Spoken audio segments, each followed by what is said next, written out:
కాబట్టి దేవుడు మొట్టమొదటి నుంచి కూడా తన గురించి పరిచయం చేసుకుంటున్నప్పుడు దేవునిలో బహుళత్వం ఉంది అనే విషయాన్ని మనకు తెలియజేస్తూ ఉన్నాడు. దేవునిలో ఏముంది? బహుళత్వం ఉంది. అంటే దేవుడు ఒక సింగులర్గా, సంఖ్యాపరంగా ఒకటిగా కాక త్రియేకుడుగా మనకు కనిపిస్తూ ఉన్నాడు. అంటే బహుళత్వంలో ఏకత్వంగా మనకు కనిపిస్తూ ఉన్నాడు. ఆది కాండం నుంచి మనం పరిశీలిస్తే ఇది మనకు అర్థమవుతుంది. ఆది కాండం 1వ అధ్యాయం 26వ వచనం చదువుదాం, జాగ్రత్తగా విందాం. దేవుడు మన స్వరూపమందు మన పోలిక చొప్పున నరులను చేయుదము. వారు సరే, దేవుడు పలుకుతున్నాడు ఇక్కడ ఏమని? మన పోలిక చొప్పున మన స్వరూపంలో నరులను చేద్దాము అంటున్నాడు. దేవుడు ఇక్కడ ఏమన్నాడు? తనలో బహుళత్వాన్ని ప్రదర్శిస్తూ, తనలో ఉన్నటువంటి బహుళత్వాన్ని చూపిస్తూ, మనము, మన పోలిక, మన స్వరూపం, మన స్వభావం అంటే మన అని అంటున్నాడు. అంటే దేవుడు ఒక్కడిగా కాకుండా బహుళత్వంగా ఉన్నాడు అనేది ఇక్కడ తెలుస్తుంది. చాలామంది దీన్ని అట్లా ఎందుకు అనుకోవాలండి అనొచ్చు కదా. అట్లా ఎందుకు అనుకోవాలండి? దేవుడు సింహాసనం మీద ఆసీనుడిగా ఉండి దేవదూతలతో మాట్లాడుతున్నాడు అని అనుకోవచ్చు కదా. అనుకోవచ్చా లేదా? దేవుడు సింహాసనం మీద కూర్చొని చుట్టూ దేవదూతలు వీళ్ళందరూ ఉన్నప్పుడు వాళ్ళతో ఈ మాట పలికొండొచ్చు కదా. మన స్వరూపంలో మన పోలికలో నరులను చేద్దాము అని ఉండొచ్చు కదా. దేవదూతలతో మాట్లాడి ఉండొచ్చు కదండి దేవుడు అని కూడా చెప్పవచ్చు, అనుకోవచ్చు. జాగ్రత్తగా చూడండి. ఇక్కడ ఒకవేళ ఇదే అనుకుంటే మనం ఏంటి, దేవుడు మన పోలిక మన స్వరూపం అని తనలో ఉన్న ఆ ముగ్గురితో కాకుండా దేవదూతలతో మాట్లాడి ఉంటే గనక దేవుడు ఆ దేవదూతలను కూడా ఈ నరులను చేసే విషయంలో పాలి భాగస్తుడిగా చేస్తున్నట్లేగా. ఈ మాట అర్థమైందా? ఇప్పుడు నేను ఒక పని చేస్తున్నాను, ఇప్పుడు ఈ పని చేద్దాం అని ఆ వ్యక్తితో నేను చెప్పానంటే నేను ఆ వ్యక్తి కలిసి చేసినట్లేగా ఈ పని. అవునా కాదా? మీకు అర్థమైంది ఏ మాట? ఉదాహరణకి మనం బోర్డు మీద డ్రాయింగ్ వేద్దాం అని అన్నామంటే, ఒకరితో అన్నాను అంటే ఇద్దరం కలిసి ఆ డ్రాయింగ్ వేసామనే కదా అర్థం. అవునా కాదా? మరి దేవుడు అక్కడ ఉన్న దేవతలతోనే ఈ మాట మాట్లాడాడు అని అనుకుంటే, మరి మనిషిని చేసినప్పుడు అంటే మనిషిని సృష్టించినప్పుడు దేవుడు అక్కడ మాత్రమే కాకుండా దేవదూతల యొక్క పార్టిసిపేషన్ కూడా ఉన్నట్లేగా. మరి ఇది మనం ఒప్పుకుంటామా? ఎక్కడ ఒప్పుకోము. లేదు, మనిషిని చేసింది కేవలం దేవుడే అని చెప్తాం. ఎందుకంటే బైబిల్లో మనకు చాలా వచనాలు కనిపిస్తున్నాయి, ఇదిగో దేవుడు మాత్రమే మానవుని సృజించిన వాడు అని. ఇందుట్లో దేవదూతల పాత్ర ఎక్కడా లేనే లేదు. కాబట్టి ఇప్పుడు మనం అనుకుంటున్నట్లుగా దేవుడు సింహాసనం మీద కూర్చొని అక్కడ ఉన్న దేవదూతలతో మాట్లాడి ఉండొచ్చు కదండి అనే మాటకి ఇక అవకాశం లేదు. ఎందుకంటే మన పోలిక చొప్పున మన స్వరూపంలో నరులను చేద్దాము అని దేవదూతలతో కనుక అంటే నరులను చేసే విషయంలో, సృష్టిని చేసే విషయంలో, అది కూడా మనిషిని చేసే విషయంలో దేవదూతల యొక్క పాత్ర కూడా ఉన్నట్లేగా మరి. కాబట్టి దేవుడు మానవుణ్ణి సృష్టించినప్పుడు దేవదూతల యొక్క పాత్ర అక్కడ లేదు అంటే దేవుడు అక్కడ మాట్లాడింది అక్కడ ఉన్న దేవదూతలతో అయితే కాదు, తనలో ఉన్న ఆ మిగతా వారితో మాట్లాడుతూ ఉన్నాడనమాట. మన పోలికలో మన స్వరూపంలో నరులను చేద్దాము. ఇంకొకటి, ఒకవేళ దేవుడు దేవదూతలతో మాట్లాడుతూ ఉన్నట్లయితే దేవుని స్వరూపం వేరు, దేవదూతల యొక్క స్వరూపం వేరు. దేవుని యొక్క పోలిక వేరు, దేవదూతల యొక్క పోలిక వేరు. ఇప్పుడు మన స్వరూపం మన పోలిక అంటే ఇప్పుడు ఇంతకీ దేవదూతల పోలిక దేవుని పోలిక మనం ఉంది చెప్పండి. మనలో ఉంది దేవుని పోలిక, దేవదూతల పోలిక. దేవుని పోలిక, దేవుని స్వరూపం. ఇదే కదా దేవుడు మనకిచ్చింది. మరి దేవుడు అక్కడ ఉన్న దేవతలతో కనుక ఈ మాట మాట్లాడుంటే, మన పోలిక, మన స్వరూపం అని అంటే మనిషి దేవదూత పోలిక కాదు, దేవదూత స్వరూపం కాదు. కాబట్టి మన అని అక్కడ అన్నది దేవదూతలతో అసలు కానే కాదు అని అర్థమైంది ఏ మాట. దేవుడు ఇక్కడ మాట్లాడిన మన పోలిక, మన స్వరూపం అనేది దేవదూతలతో కాదు. దానికి కారణాలు 2 మనకు కనిపిస్తున్నాయి.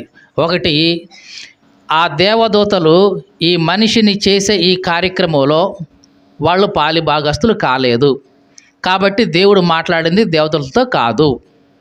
ఇక రెండవది, దేవుని పోలికలో, దేవుని స్వరూపంలో మనిషి ఉన్నాడు. అంతేగాని దేవదూత పోలిక కానీ, దేవదూత యొక్క స్వరూపం కానీ మనిషికి లేదు.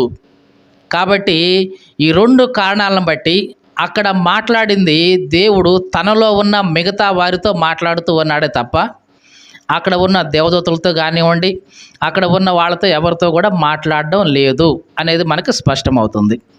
తర్వాత మాట చదువుతాం, 27వ వచనం. దేవుడు తన స్వరూపమందు నరుని సృజించెను, దేవుని స్వరూపమందు వారిని సృజించెను. దేవుడు ఏం చేశాడంట? తన స్వరూపంలో సృజించాడు. మరి మన స్వరూపంలో అన్నప్పుడు అక్కడ దేవదూతలు ఉంటారు అనుకుంటే కనుక, మరి దేవుడు తన స్వరూపంలో చేశాడు, అంతేగాని దేవతల యొక్క స్వరూపంలో అయితే చేయలేదు. కాబట్టి అక్కడ మాట్లాడింది దేవదూతలతో కాదు, తనలో ఉన్న మిగతా వారితోనే దేవుడు మాట్లాడాడు. అంటే దేవునిలో ఒకరికంటే ఎక్కువ మంది ఉన్నారు అనేది మనకి స్పష్టమవుతుంది. ఆదికాండం 3వ అధ్యాయం 22వ వచనం చదువుదాం. అప్పుడు దేవుడైన యెహోవా మాట్లాడుతున్నాడు. ఏమని? ఇదిగో, మంచి చెడ్డలు ఎరుగునట్లు ఆదాము మనలో ఒకని వంటి వాడయ్యాడు. ఇక్కడ కూడా మనలో అన్నప్పుడు ఎవరు? దేవుడు మాట్లాడుతున్నాడు తనలో ఉన్న మిగతా వారితో. అంటే అక్కడ చర్చ జరుగుతుంది, డిస్కషన్ జరుగుతుంది.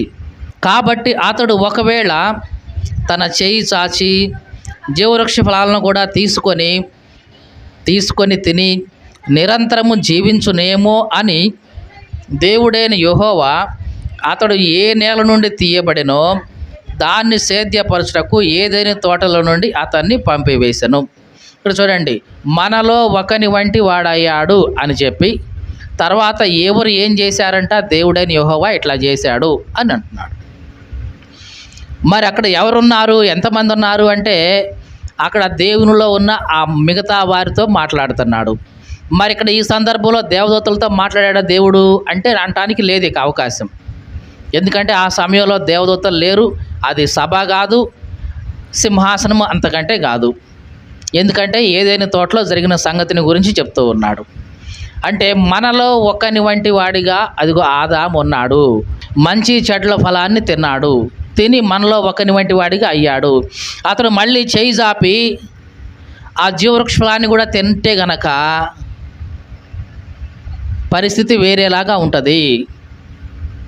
మీకు అర్థమైందా? దేవుడు అన్ని చెట్లను ఇచ్చేసి, మంచి చెట్ల తెలివినిచ్చే చెట్టు ఇచ్చేసి జీవవృక్ష ఫలాన్ని కూడా అక్కడ పెట్టాడు. ఇప్పుడు మంచి చెట్ల తెలివినిచ్చే ఫలాన్ని తిన్నాడు, మంచి ఏంటో చెడేంటో ఇది తెలిసిపోయింది, పాపం అనేది తెలిసిపోయింది. ఇప్పుడు చెయ్యి జాపి ఆ జీవవృక్ష ఫలాన్ని కూడా తింటే గనక ఆదాము ఏమవుతాడు? నిరంతరము జీవిస్తాడు. ఇక ఆదాముకు చావు ఉండదు. అంటే తనలో వచ్చిన అతిక్రమం ఏదైతే ఉందో దానికి కూడా చావు ఉండదు. అంటే తన ద్వారా వచ్చిన పాపం ఏదైతే ఉందో దానికి కూడా చావు ఉండదు కాబట్టి నిరంతరము అతడు జీవిస్తే ఇక అతడికి చావు ఉండదు, అతని అతిక్రమానికి చావు ఉండదు, అతడు చేసే పాపానికి చావు ఉండదు. కాబట్టి మనము ఏది చేయాలి? ఏదో ఒకటి చేయాలి అని దేవుడు తనలో ఉన్న మిగతా వారితో చర్చించి దేవుడు ఏదైనా తోట నుంచి ఆదామును పంపేశాడు. ఎందుకు పంపేశాడు? ఎందుకంటే జీవవృక్ష ఫలం చెట్టు అక్కడ ఉంది, అది తింటే నిరంతరం జీవిస్తాడు. మరి నిరంతరం జీవిస్తే దేవుడికి వచ్చే నష్టం ఏంటండి? అతిక్రమం చేశాడు, పాపం వచ్చేసింది తన జీవితంలోకి. అతను నిరంతరం జీవిస్తే ఆ పాపం కూడా నిరంతరం ఉండిపోతుంది. ఇక దానికి కూడా చావు ఉండదు. ఇది చాలా ఇబ్బంది అవుతుంది. కాబట్టి దానికి చావు ఉండాలి, దానికి అంతం ఉండాలి. ఆ పాపానికి బదులు నిత్యజీవం రావాలి భవిష్యత్తులో అని తండ్రి కుమారులు ముందుగానే అక్కడ ప్రణాళిక వేసేశారు. అక్కడే జరిగింది. యేసుక్రీస్తు ఈ భూమి మీదకి రావాలని, ప్రాణం పెట్టాలని, ఈ మరణాన్ని, ఈ పాపాన్ని జయించి జీవాన్ని ఈ సృష్టికి ప్రసాదించాలని అక్కడే జరిగింది ప్రణాళిక. దేవునికి స్తోత్రం కలుగును గాక. కాబట్టి దేవునిలో ఒకరికంటే ఎక్కువ బహుళత్వం అనేది ఉంది. ఇక ఆ బహుళత్వంలో ఎంతమంది ఉన్నారు? ఇద్దరా, ముగ్గురా, నలుగురా అనేది మనకి బైబిల్ మొత్తం చదివితే మనకి బాగా అర్థమవుతుంది. ముగ్గురు ఉన్నారని. తండ్రి అయిన దేవుడుగా, కుమారుడైన దేవుడుగా, పరిశుద్ధాత్ముడుగా ఉన్నాడు అనేది మనకు అర్థమవుతుంది.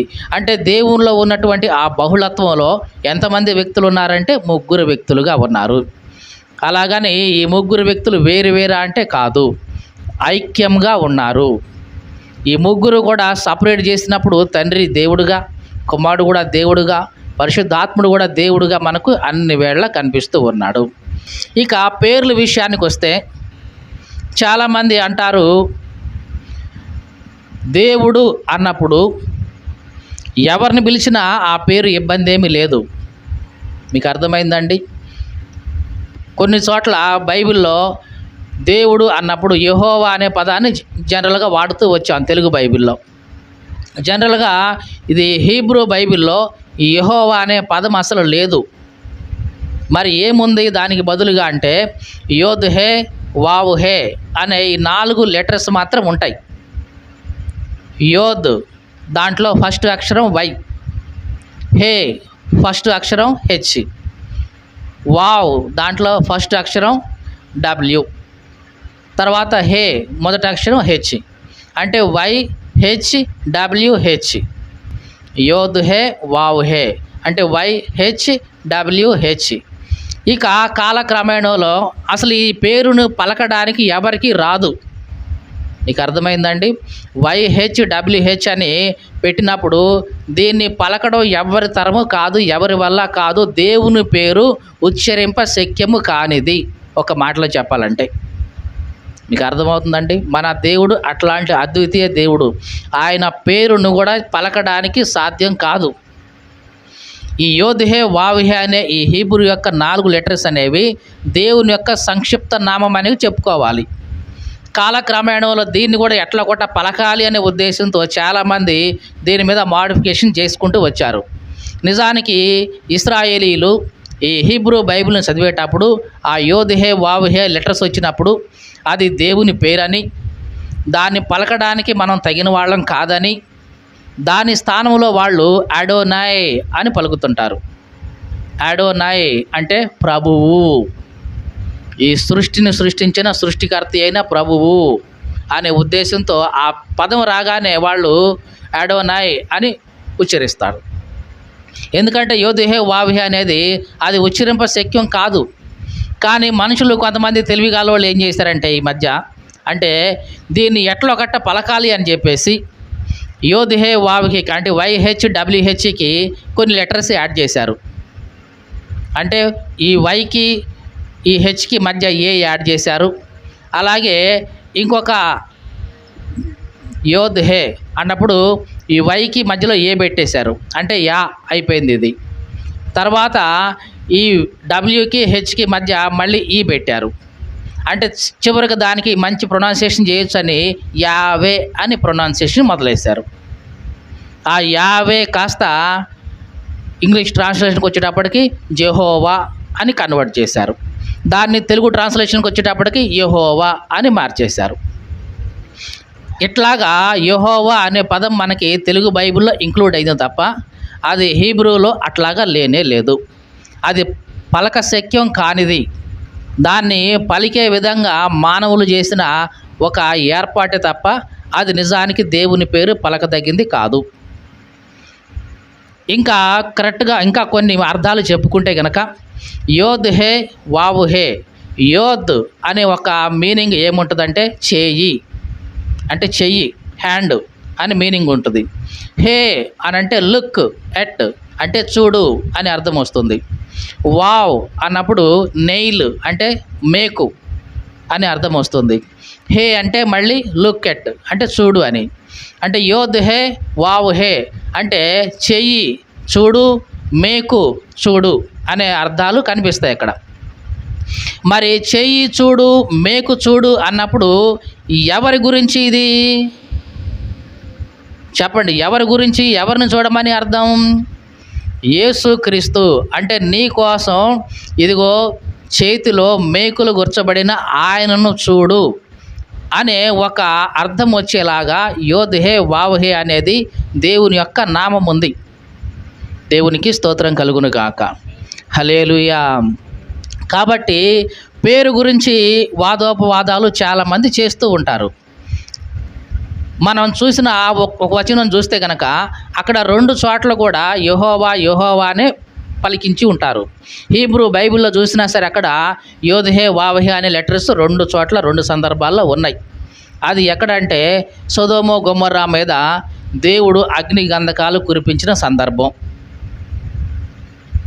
చాలామంది అనుకుంటారు, చాలామంది విన్నాను యూట్యూబుల్లో చెప్పేవాళ్ళంట, ఏంటండి 2 యెహోవాలు 3 యెహోవాలు అంటారు, ఎక్కడుందండి బైబిల్లో అంటే స్పష్టంగా బైబిల్లో మనకు అక్కడ కనిపిస్తుంది. దాన్ని ఎవరు చెప్పడానికి కానీ కాదంటానికి కానీ ఏమీ లేదు. ఆదికాండం 18వ అధ్యాయం మొదటి నుంచి చూస్తున్నాం. మరియు మమ్రే దగ్గరనున్న సింధూర వనములో అబ్రహాము ఎండవేళ గుడార ద్వారమందు కూర్చున్నప్పుడు యెహోవా అతనికి కనబడ్డాడు. జాగ్రత్తగా వినండి, ఎక్కడ కూడా మిస్ అవ్వద్దు, జాగ్రత్తగా వినండి. మమ్రే దగ్గర ఉన్న సింధూర వనంలో ఎండ సమయంలో అబ్రహాము గుడారం ద్వారంలో కూర్చున్నాడు. ఆ సమయంలో యెహోవా అతనికి కనబడ్డాడు. ఎట్లా కనపడ్డాడు? అబ్రహాము కళ్ళెత్తి చూశాడు. చూడగానే 3 మనుషులు అతనికి కనబడ్డారు. రాయబడిన మాట ఏంటి? యెహోవా అతనికి కనబడ్డాడు. అతడు కళ్ళెత్తి చూడగానే ఎంతమంది కనపడ్డారు? 3 కనపడ్డారు. ఇప్పుడు మనకు అనిపిస్తుంది, అట్లా ఎందుకు అనుకోవాలండి? దేవుడు యెహోవా ఒక్కడొచ్చాడు, ఆయనతో పాటు ఇంకో వచ్చిన 2 దేవదూతలు అయి ఉండొచ్చుగా, అనుకోవచ్చుగా, పాజిబిలిటీ ఉందిగా. సరే అట్లాగే అనుకుందాం. వచ్చింది యెహోవా ఒక్కడు, 2 దేవదూతల్ని ఎంటేసుకొని వచ్చాడు అనుకుందాం. ఎప్పుడైనా బైబిల్లో మనకి ఎట్లాంటి సందర్భం తగులుతుంది? అసలు దేవుడు వచ్చేటప్పుడు ఒక 2-3 దేవదూతల్ని ఎంటేసుకొని రావడం ఎప్పుడైనా మనం చూస్తామా? 2-3 తోడేసుకొని రావటం ఎప్పుడైనా మనం చూస్తామా? ఎక్కడా చూడం. అసలు దేవుడు ఎక్కడొచ్చినా ఆయన సింగిల్గానే వస్తాడు తప్ప 2-3 సంకనేసుకొని దేవదూతలను రాడు. వచ్చిన సందర్భాలు కూడా బైబిల్లో లేవు. అదేంటండి, ఆర్భాటంతో ప్రధాన దూత శబ్దంతో దేవుని దూతలతో ఆకాశం నుంచి ప్రభు దిగి వస్తాడని ఉంది కండి తెస్సలోనిక పత్రికల్లో. అది ఎప్పుడంటే రాకడ సమయంలో ఆర్భాటంతో వస్తాడు ఆయన. ఆ ఆర్భాటంతో వచ్చేటప్పుడు ప్రధాన దూతలు వస్తారు, దేవుని బూరతో వస్తారు, వీళ్ళందరూ అప్పుడు ఆర్భాటంగా వస్తాడు. కానీ పాత నిబంధనలో కానీ క్రొత్త నిబంధనలు కానీ ఎప్పుడైనా దేవుడు ఒకళ్ళిద్దరిని ఎంటేసుకొని తోడేసుకొని, అది కూడా పాత నిబంధనలో. అదేంటని క్రొత్త నిబంధనలో యేసుక్రీస్తు యోహాను యాకోబుని ఎంటేసుకుని ప్రార్థన పోయాడు కదండి. అది గురించి కాదు మాట్లాడుతుంది. పాత నిబంధనలో దేవుడైన యెహోవా ఎప్పుడైనా ఒకళ్ళని కానీ 2 కానీ దేవదూతల్ని వెంటేసుకుని వచ్చిన సందర్భాలు ఉన్నాయా అంటే లేవు. సరే, మన సంతృప్తి కోసం ఏమంటున్నాం? మన సంతృప్తి కోసం ఆ వచ్చిన వాళ్ళు 2 దేవదూతలు, ఒకళ్ళే యెహోవా అని అనుకుందాం. సరే, జరిగింది ఏమిటి? జాగ్రత్తగా చూడండి, ఇంకా చదువుదాం. 3 మనుషులు అతనికి ఎదుట నిలవబడి ఉండేరి.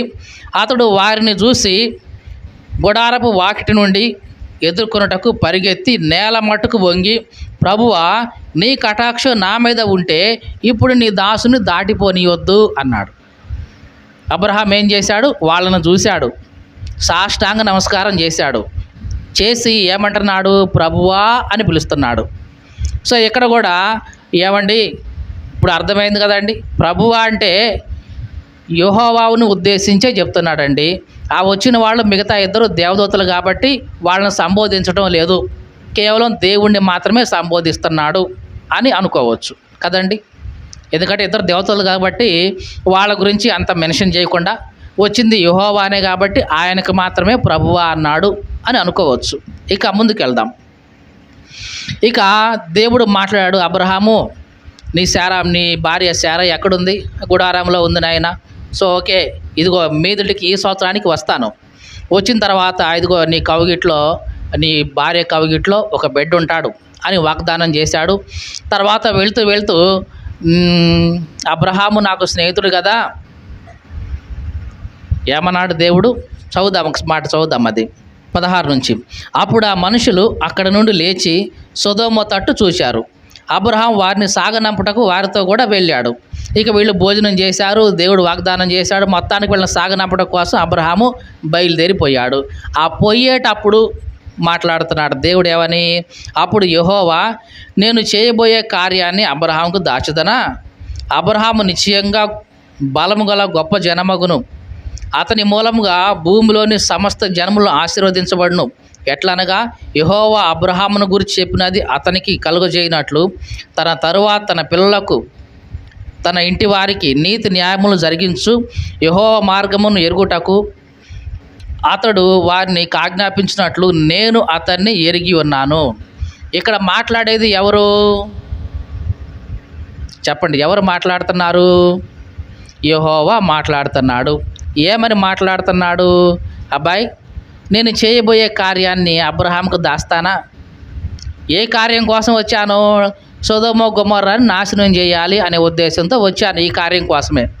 మరి ఆ చేయబోయే కార్యాన్ని అబ్రహాంకు దాస్తానా? అబ్రహాం కూడా భవిష్యత్తులో ఇదిగో నా నామం అందరికీ తెలియజేసే విధంగా ఇట్లా అవ్వబోతున్నాడు. ఇట్లాగా చెప్తూ ఏమంటున్నాడు? జాగ్రత్తగా అబ్జర్వ్ చేయండి దాన్ని. ఏమంటున్నాడు? ఎట్లనగా యెహోవా అబ్రహామును గూర్చి చెప్పినది అతనికి కలుగజేయనట్లు చివరికి ఏమంటున్నాడు? నేను అతన్ని ఎరిగి ఉన్నాను. యెహోవా అబ్రహామును గూర్చి చెప్పింది అతనంతా చేసినట్లు నేను అతన్ని ఎరిగి ఉన్నాను. అంటే మాట్లాడేది ఎవరు? యెహోవా. మళ్ళీ యెహోవా అతన్ని గూర్చి చెప్పినది అబ్రహాము జరిగించేటట్లుగా నేను అతన్ని ఎరిగి ఉన్నాను అంటున్నాడు. అంటే మాట్లాడేది ఎవరు? యెహోవానే. ఈ యెహోవా ఇంకొక యెహోవాని మెన్షన్ చేస్తున్నాడు. మీకు అర్థమైందా ఈ మాట? ఒక యెహోవా ఇంకొక యెహోవాని మెన్షన్ చేస్తున్నాడు. యెహోవా అతని గూర్చి చెప్పినది అతడు చేసినట్లుగా నేను ఎరిగి ఉన్నాను అని మాట్లాడేది ఎవరు? యెహోవానే. అంటే ఇక్కడ ఇద్దరు యెహోవాలని మెన్షన్ చేసి మనకు కనిపిస్తుంది కదా. ఇంకా మనం చూద్దాం. ఇక జాగ్రత్తగా చూడండి. నేను చేయబోయే కార్యాన్ని అబ్రహాంకు దాచదనా అని ఇప్పుడు ఎవరితో మాట్లాడుతున్నాడు దేవుడు? మీరు చెప్పండి, ఎవరితో మాట్లాడుతున్నాడు? మీరు చెప్పండి. నేను చేయబోయే కార్యాన్ని అబ్రహాంకు దాస్తానా అని ఎవరితో మాట్లాడుతున్నట్లు ఇప్పుడు ఈ మాటలు? చెప్పండి. ఆ తనతో పాటు వచ్చిన వాళ్ళతోనేగా. అంటే దేవుడు ఎప్పుడైనా ఇట్లాగా ఒక సలహాని, ఒక సూచనని దేవతల దగ్గర నుంచి ఎప్పుడైనా తీసుకుంటాడా? తీసుకున్న సందర్భాలు ఉన్నాయా? లేవు. మరి ఎవరితో చెప్తున్నాడు? తనతో ఉన్న ఆ మిగతా ఇద్దరితోనే చెప్తున్నాడు. ఎందుకు అనుకోవాలండి అట్లాగా అని అంటే దేవుడు ఎప్పుడూ కూడా దేవతల దగ్గర నుంచి సలహాను కానీ సూచన కానీ తీసుకోలేదు. ఆజ్ఞాపిస్తాడే తప్ప సలహాలు సూచనలు అభిప్రాయాలు ఎప్పుడు కూడా దేవతల దగ్గర నుంచి ఆయన తీసుకోలేదు, తీసుకోడు కూడా. ఇంకా చూద్దాం 20వ వచనంలో, మరి యెహోవా అబ్బాయి సొదొమ గొమొర్రాలను గురించిన మరో గొప్పది కాబట్టి నేను అక్కడికి వెళ్ళి అంతా చూసి వాళ్ళు అట్లా చేశారు లేదో తెలుసుకొని అప్పుడు నేను చేయాల్సింది చేస్తా అని అబ్రహాంతో చెప్పి వెళ్ళిపోయాడు. తర్వాత అబ్రహాం బతిలాడుకున్నాడు, సరే సరే చేస్తా అన్నాడు. అంతా జరిగిన తర్వాత 33వ వచనం చదువుతున్నాం. 18వ అధ్యాయం 33వ వచనం. యెహోవా అబ్రహాముతో మాట్లాడుట చాలించి వెళ్ళిపోయాను, అబ్రహాము తన ఇంటికి తిరిగి వెళ్ళాడు. జాగ్రత్తగా చూడండి. వచ్చిన వాళ్ళు ఎంతమంది? 3. ఆ 3లో ఒకడే యెహోవా, మిగతా 2 దేవదూతలు అనుకుందాం. ఈ 2 దేవదూతలు సొదొమ వైపు వెళ్ళారు. యెహోవా ఒక్కడే అబ్రహాం దగ్గర ఉండిపోయాడు. ఈ లోపల అబ్రహాము బతిమిలాడాడు. 50 మంది నుంచి 10 మంది దాకా చేశాడు. ఏది బేరమాడాడు. అంతా అయిపోయిన తర్వాత ఇక్కడ రాయబడిన మాట ఏమిటి? యెహోవా అబ్రహాముతో మాట్లాడటం చాలించి వెళ్ళిపోయాడు. అబ్రహాము తన ఇంటికి పోయాడు. యెహోవా వెళ్ళిపోయాడు, అబ్రహాము ఇంటికి వెళ్ళిపోయాడు. మిగతా ఇద్దరు ఎటు వెళ్ళిపోయారు చెప్పండి? సొదొమ గొమొర్రా వైపు మిగతా ఇద్దరు వెళ్ళారు. యెహోవా వెళ్ళిపోయాడు. ఇక్కడ చాలా జాగ్రత్తగా చూడండి. యెహోవా ఎక్కడికి వెళ్ళిపోయాడు? పైన పరలోకానికి వెళ్ళిపోయాడా, లేకపోతే ఆ ఇద్దరు దేవతల దగ్గరికి వెళ్ళిపోయాడా? మీరు చెప్పండి చెప్పండి. అబ్రహాం దగ్గరికి అయితే కాదు. ఎందుకంటే అబ్రహాం ఒక దారిని పోయాడు, యెహోవా ఒక దారిని పోయాడు. యెహోవా ఎటు పోయాడు?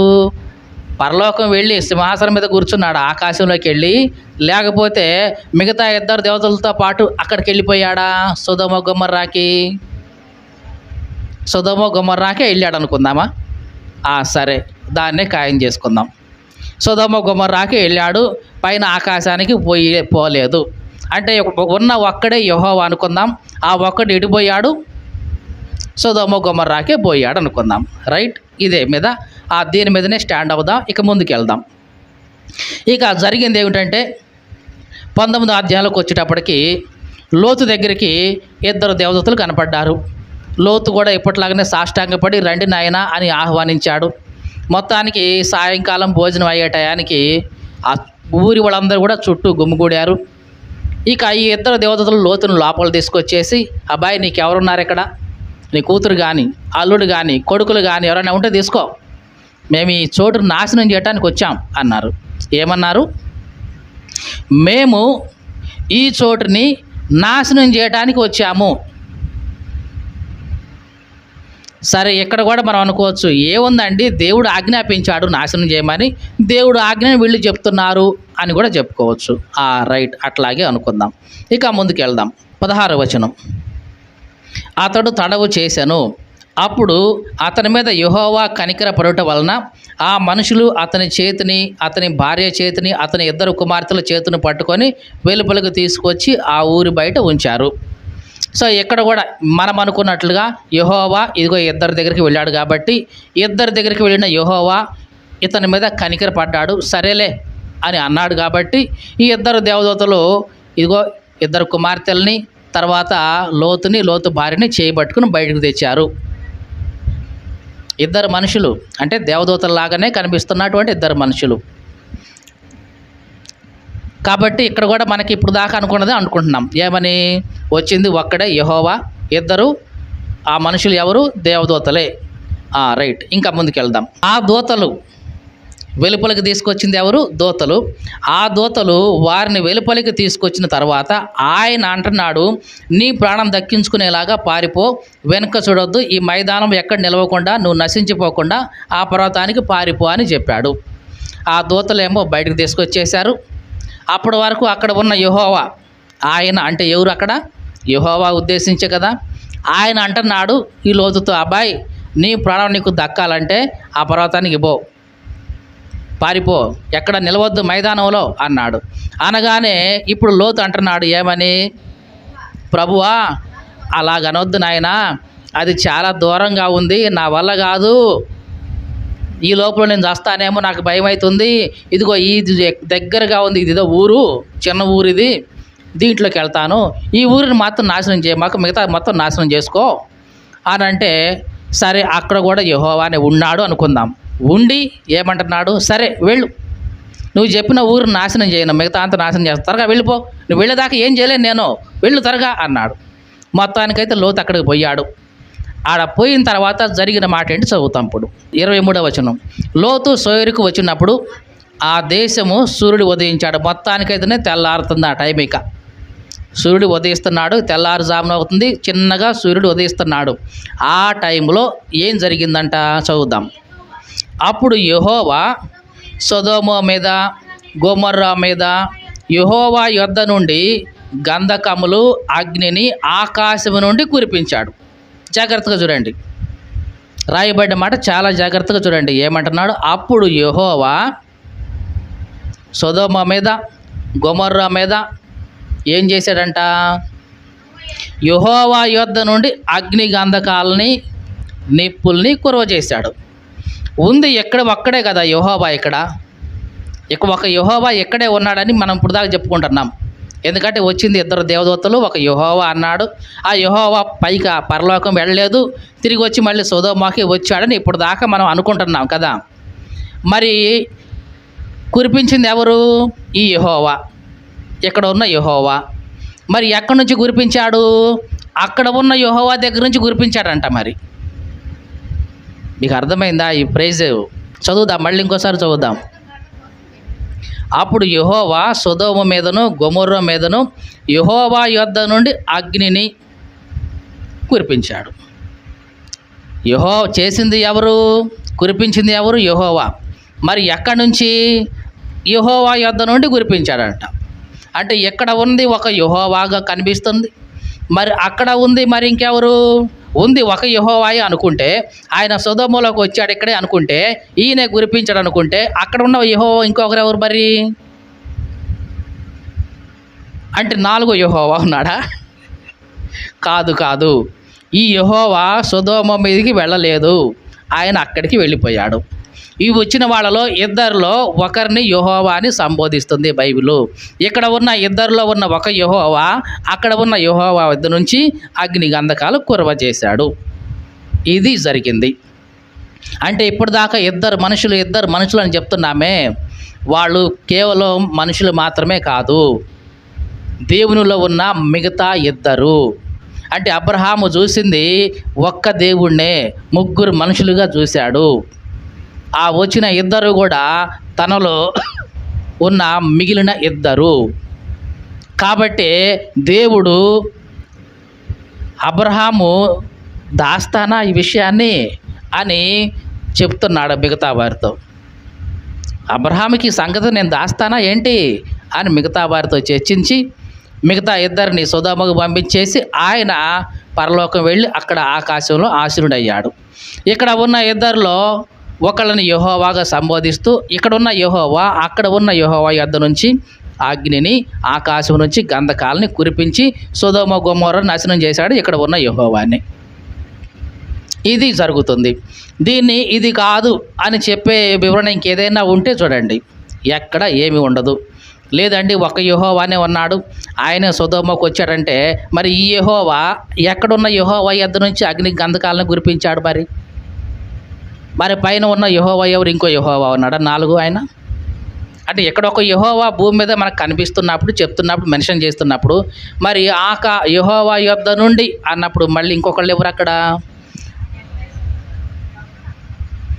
మరి ఉంటే ఇక్కడ కానీ అక్కడ కానీ ఇక్కడ ఉన్న యెహోవా అక్కడ ఉన్న యెహోవా యొద్ద నుంచి కురిపించాడంట మరి కదా. అంటే వచ్చిన ఇద్దరిలో ఒకళ్ళు యెహోవాగా పిలువబడుతుంది, మరి ఇంకొక యెహోవా అక్కడ ఉన్నట్లే కదా. అంటే ఇద్దరు యెహోవాలుగా ఇక్కడ మనకి బైబిల్ స్పష్టంగా చూపిస్తుంది. ఇది మనం కాదనలేని సత్యం. మనం ఒప్పుకున్నా ఒప్పుకోకపోయినా దీనికి స్టాండ్ అవ్వాల్సిందే. లేదండి ఒక్కడే యెహోవా, ఆయనే సొదొమలోకి వచ్చాడు, ఆయన్నే లోతు సంబోధించాడు, ఆయనే ఆ లోతుని సరేలే వీళ్ళు అన్నాడు ఆయనే అని అంటే మరి ఈయనే కదా కురిపించింది. మరి ఎక్కడి నుంచి కురిపించాడు? ఆయన యొద్ద నుంచి అని అంటున్నాడు కదా, ఆ యెహోవా యొద్ద నుంచి. మరి అక్కడ ఆకాశంలో ఉన్న యెహోవా ఎవరు మరి? ఇంకా అంటే ఇక్కడొక యెహోవా అక్కడొక యెహోవా ఉన్నారు. కాబట్టి దీన్ని ఏ రకంగా వివరించాలనుకున్నా అది పాసిబిలిటీ లేదు. అంటే అబ్రహాముతో మాట్లాడిన యెహోవా ఎక్కడికి వెళ్ళాడు? పరలోకంలోని ఆకాశానికి వెళ్ళిపోయాడు. ఈ ఇద్దరిలో ఒకళ్ళు యెహోవాగా మనకి బైబిల్ సంబోధిస్తుంది. ఇక్కడ ఇద్దరిలో ఉన్న ఒక యెహోవా అక్కడ పరమునున్న యెహోవా యొద్ద నుంచి అగ్నిని వీటన్నిటిని కురిపించేసి ఈ సొదొమ గొమొర్రాలను నాశనం చేశాడు. దేవునికి స్తోత్రం కలుగునుగాక. హల్లెలూయా. కాబట్టి ఇద్దరు యెహోవాలు 3 యెహోవాలని ఎక్కడుంది బైబిల్లో అని అంటున్నామంటే మనం దేవుని యొక్క వాక్యాన్ని సరిగ్గా ఎనలైజ్ చేయలేదన్నమాట, సరిగ్గా అర్థం చేసుకోవట్లేదన్నమాట. ఇప్పుడు దాకా మనం అనుకున్నాం పాసిబిలిటీస్, ఆ ఉన్నది ఒక యెహోవా సొదొమ గొమొర్రాలకు వచ్చాడు అనుకుంటే మరి ఈయన ఎవరి దగ్గర నుంచి కురిపించాడు అంటే దానికి సమాధానం ఏమి ఉండదు. ఇక మరి దీనికి సమాధానం ఎప్పుడు లభిస్తుందంటే యెహోవా ఒక ఆయన పైకి వెళ్ళిపోయాడు అబ్రహాంతో మాట్లాడి. ఈ మిగిలిన ఇద్దరిలో కూడా ఒకరిని యెహోవాగా బైబిల్ సంబోధిస్తుంది అని చెప్పుకున్నప్పుడే మనకి ఒక క్లియర్ కట్ ఐడియా వస్తుంది. దేవునికి స్తోత్రం కలుగునుగాక. హల్లెలూయా. కాబట్టి ఎవరో ఏదో చెప్పిన దాన్ని బట్టి మనం ఊగిపోకూడదు. ఎవరో ఏదో అన్నదాన్ని బట్టి మనం ఒక అండర్స్టాండింగ్ రాకూడదు. ఇంకా బైబిల్ మొత్తం మనం పరిశీలన చేస్తే ఇంకా చాలామంది చాలా రకాలుగా అనుకుంటున్నారు. దేవుని దూత అని కానీ యెహోవా దూత అని అంటే కేవలం ఒక అంబాసిడర్ మాత్రమే అనుకుంటున్నారు, అంటే ఒక రాయబారి అనుకుంటున్నారు. జనరల్గా ఆ దూత చెప్పే మాట ఏంటి? దూత అంటే అంతకుముందు రాజులు ఉండేవాళ్ళు. ఈ రాజుల తరపున ఒక దూత ఉండేవాడు. ఆ దూత ఏం చేసేవాడు? రాజు తెచ్చిన ఉత్తరాన్ని తీసుకొచ్చి వాళ్ళ సమక్షంలో చదివి వినిపించేవాడు. ఆ చదివి వినిపిస్తే ఎట్లా ఉండేది? డైరెక్ట్గా రాజు మాట్లాడినట్టుగానే ఉండేది. నేను పలానా రాజుని, నేను మీకు ఇస్తాను, ఎట్లా చేస్తానని రాజు చెప్పినట్లుగానే డైరెక్ట్ స్పీచ్లోనే ఉండేది అది కదా. ఇది లోక సంబంధమైన దూత వ్యవహారం. కానీ బైబిల్లో చాలాసార్లు యెహోవా దూత, దేవుని దూత లేదా సన్నిధి దూత అని చెప్పబడిన చాలా సందర్భాల్లో, ప్రతి సందర్భంలో నేను అంటలేదు, చాలా సందర్భాల్లో ఆ దూత యొక్క వ్యక్తిత్వం అంతా కూడా ఈక్వల్ టు దేవుని యొక్క వ్యక్తిత్వంగా ఉంది. దాన్ని బట్టి, ఆ లక్షణాలను బట్టి, ఆ గుణగణాలను బట్టి వచ్చిన ఆ దూత నిజమైన మామూలు దూత కాదు, సాక్షాత్తు దేవుడే అనే సంగతి మనం ఒక క్లారిటీకి రావాలి. మరి ఆ దూత, మెన్షన్ చేయబడిన దూత దేవుడా కాదా అని మనకి ఎట్లా తెలుస్తుందండి? దేవుని యొక్క లక్షణాలు ఏవైతే ఉన్నాయో అవన్నీ ఆ దూతలో మనకి ప్రస్ఫుటంగా కనిపిస్తే వచ్చిన వాడు నిజంగా దూత కాదు, దూత రూపంలో ఉన్న దేవుడే అని మనకు స్పష్టంగా అర్థమవుతుంది. కాబట్టి ఇవన్నీ మళ్ళీ ఎందుకు చెప్తున్నామంటే, చాలామంది దీని గురించి సరిగ్గా తెలియక, అర్థం కాక ఏదో ఒకట్లో ఎంతమంది ఇన్ని రకాలుగా చెబుతుంటారు, ఏం నమ్మేది ఏది అనుకుని ఇవన్నీ అనుకుంటాం, చివరికి చికాకు పడుతుంటాం, విసుక్కుంటాం. కాబట్టి మళ్ళీ చెప్తున్నాను, మన దేవుడు అద్వితీయ దేవుడు, ఒక మనిషికి అర్థమయ్యే దేవుడైతే కాదు. మళ్ళీ చెప్తున్నాను, దేవుణ్ణి అర్థం చేసుకోవటం మనిషి యొక్క స్థాయికి మించింది. ఏమంటున్నాం? మనిషి యొక్క స్థాయికి మించింది. చదువుదాం ఒకసారి. యోబు గ్రంథం 26వ అధ్యాయం 14వ వచనం చదువుతున్నాం. ఆయన్ను గూర్చి మనకు వినబడుచున్నది మిక్కిలి మెల్లనైన గుసగుస శబ్దం లాంటిదే. దేవుని గురించి నీకు వినిపించేది ఏదైనా సరే ఎట్లాంటిదంట? మిక్కిలి మెల్లనైన గుసగుస శబ్దం లాంటిదే. అంటే దేవుని గురించి నువ్వు తెలుసుకునేది ఏదైనా సరే ఎట్లాంటిదంట? మిక్కిలి అంటే చాలా మెల్లనైన గుసగుస శబ్దం అంట. దేవుని గురించి నువ్వు తెలుసుకునేది అంటే బైబిల్ మొత్తం చదివి దేవుని గురించి నువ్వు తెలుసుకునేది ఎంత చెప్పు? మిక్కిలి మెల్లనైన గుసగుస శబ్దమే నువ్వు తెలుసుకునేది. మరి ఆయన వాయిస్ ఎట్లా ఉంటుంది? ఆయన తత్వం ఎట్లా ఉంటుంది? మిగతా పాట అంతా ఎట్లా ఉంటుందంట? తర్వాత చదువుదాం. గర్జనలు చేయు ఆయన మహాబలం ఎంతైందో ఎవరు గ్రహించగలరు? ఆయన ఎట్లాంటి వాడు? గర్జనలు చేసే మహాబలం కలిగిన వాడు. మరి నీకెంత వినపడుతుంది? ఆయన గురించి అంటే మెల్లనైన గుసగుస శబ్దమే నీకు వినపడుతుంది. మరి మిగతాది అంత ఉంది. ఎవరు వివరిస్తారు? ఎవరు వివరించలేరు. కాబట్టి మనిషిగా నువ్వెంత, నేనెంత, నీ దమ్మెంత, నా దమ్మెంత, ఇట్లాంటి మాటలు మాట్లాడకూడదు దేవుని గురించి మాట్లాడేటప్పుడు. ఎందుకంటే ఈ సముద్రం అంతా విశాలమైన దేవుడు అనుకుంటే దాంట్లో మనిషి ఆ సముద్రంలో ఒక నీటి బొట్టు అంత మాత్రమే దేవుని గురించి తెలుసుకోగలిగిన వాడు. ఎందుకంటే మనిషి యొక్క మెదడు యొక్క స్థాయి, మనిషి యొక్క ఆలోచన స్థాయి అంతకంటే సరిపోదు. మళ్ళీ చెప్తున్నానండి, దేవుడు సముద్రమంత విశాలమైన వాడైతే ఆ సముద్రమంత విశాలమైన ఆయన స్థాయిలో మనిషి అర్థం చేసుకునే ఆ స్థాయి ఎంత అంటే ఒక నీటి బొట్టే, అంతకంటే ఎక్కువ ఉండదండి. ఎందుకంటే మనిషి మెదడు ఇక అంతకంటే ఇక లేదు, కెపాసిటీ లేదు, ఇక అంతే. దేవుడు అన్నాడు ప్రసంగి గ్రంథంలో, ఆయన శాశ్వత కాల జ్ఞానాన్ని నరుల హృదయంలో ఉంచేశాడు.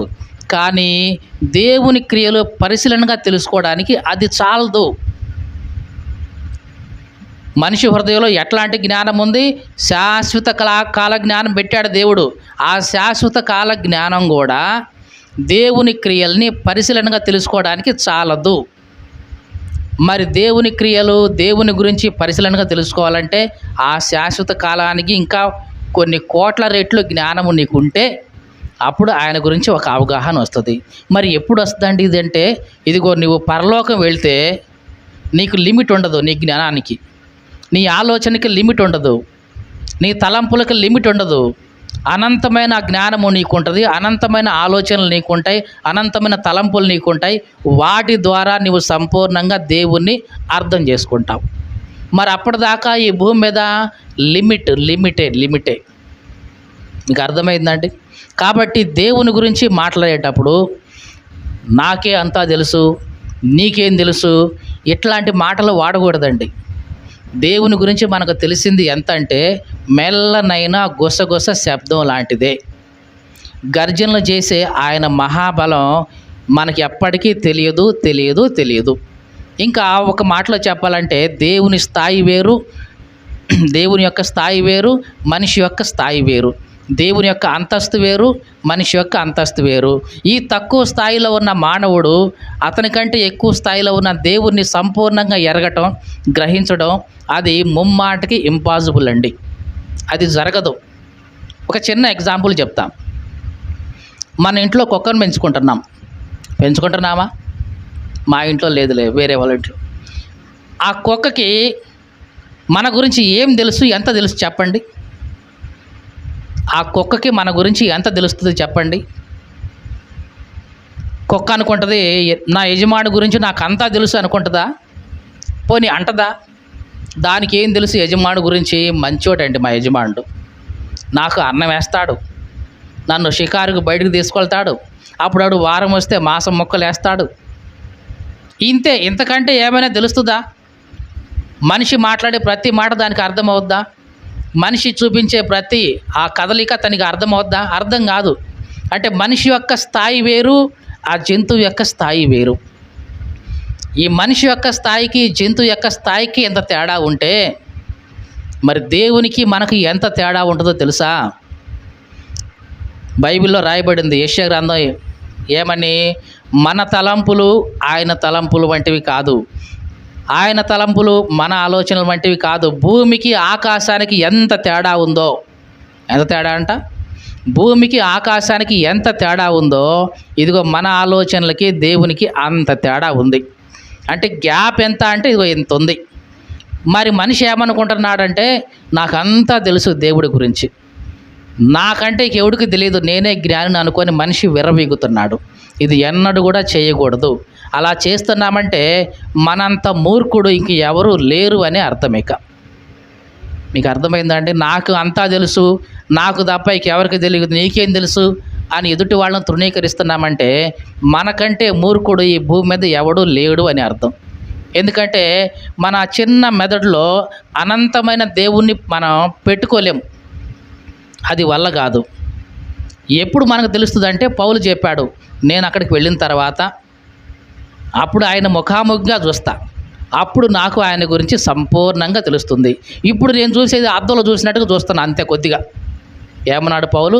ఇప్పుడు నేను అద్దంలో చూసినట్టుగా సూచనగా కొద్దిగా చూస్తున్నా దేవుని గురించి, కానీ అక్కడికి వెళ్ళిన తర్వాత పరిపూర్ణుడైపోయిన తర్వాత ముఖాముఖి ఆయన చూస్తాను, సంపూర్ణంగా ఎరుగుతాను అని చెప్పాడు కొరింథీ పత్రిక 13వ అధ్యాయంలో. ఇదంతా ఎందుకు చెప్తున్నామంటే దేవుడి గురించి నాకు పూర్తిగా తెలుసు అనే మాట మన నోట్లో నుంచి రాకూడదు. అలా వచ్చిందంటే అంతకంటే మూర్ఖత్వం లేనే లేదండి. దేవుడి గురించి మనకు తెలిసేది మెల్లనైనా గుసగుస శబ్దం లాంటిదే. ఎంతవరకు తెలుసుకున్నామా ఆ మంచిదే. దాన్ని వెంబడించుకుంటూ ఆయన ఫాలో అవ్వుకుంటూ ఇదిగో పరలోకం వెళ్ళిపోతాం. ఆడికి వెళ్ళిపోయిన తర్వాత దేవుని గురించి సంపూర్ణమైన అవగాహన మనకు వస్తుంది.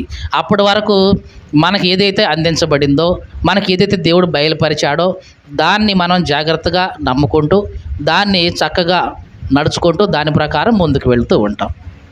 కాబట్టి దేవుడు గురించి నాకు తెలుసు, నాకే తెలుసు, ఇట్లాంటి మాటలు మనం ఎప్పుడు మాట్లాడకూడదు. వ్యక్తిగతంగా కానీ ఎక్కడైనా సరే మాట్లాడకూడదు. అట్లా మాట్లాడుతున్నామంటే అది మన అజ్ఞానమే తప్ప ఇంకోటి కానే కాదు.